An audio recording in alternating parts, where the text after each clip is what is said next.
Carli Lowry, also known as Carli on Pagebug, Candy Hub, Munchkin Cheeks, Bully Woolly, Teaser Weezer, Stinky Skunk. What do I say after that?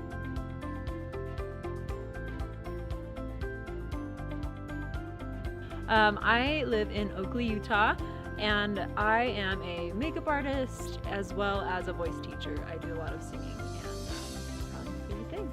I have had OCD since I was probably like 8 years old, and my teachers recognized that there was something that was kind of holding me down when I would do classwork and stuff, but there wasn't a lot of information. No one talked about mental illness.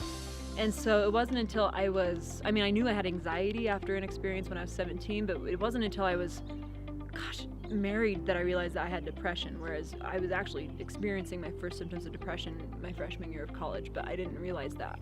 And had more people been open about it, I feel like I would have probably recognized that sooner in myself, and I would have been able to get help sooner.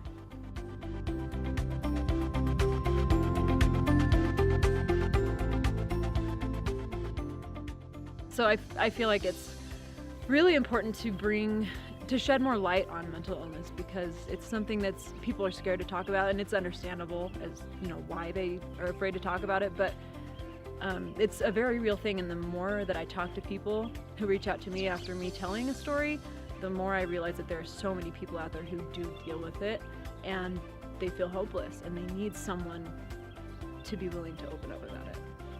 Yeah.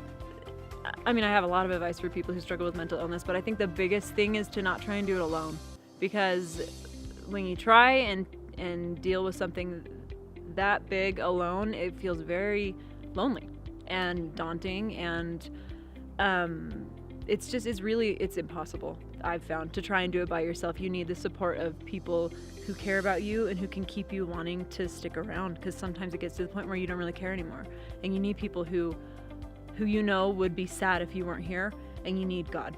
You cannot do it without God. You need someone who can help heal your mind, because you can't heal it yourself.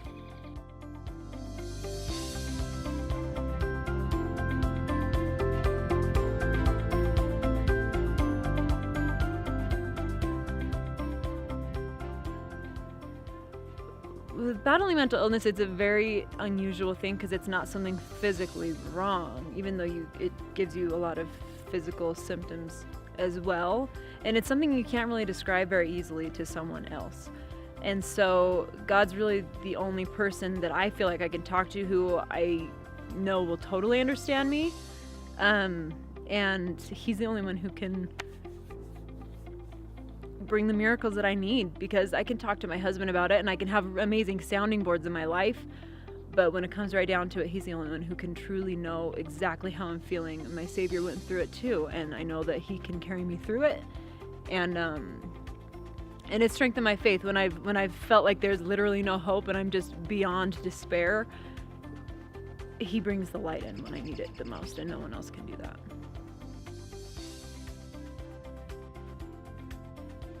My name is Carli Lowry, and I add my voice to the Faith Collective. Yeah, okay, we got it. I think it just popped up my neck. And it doesn't have to be that is going in the video.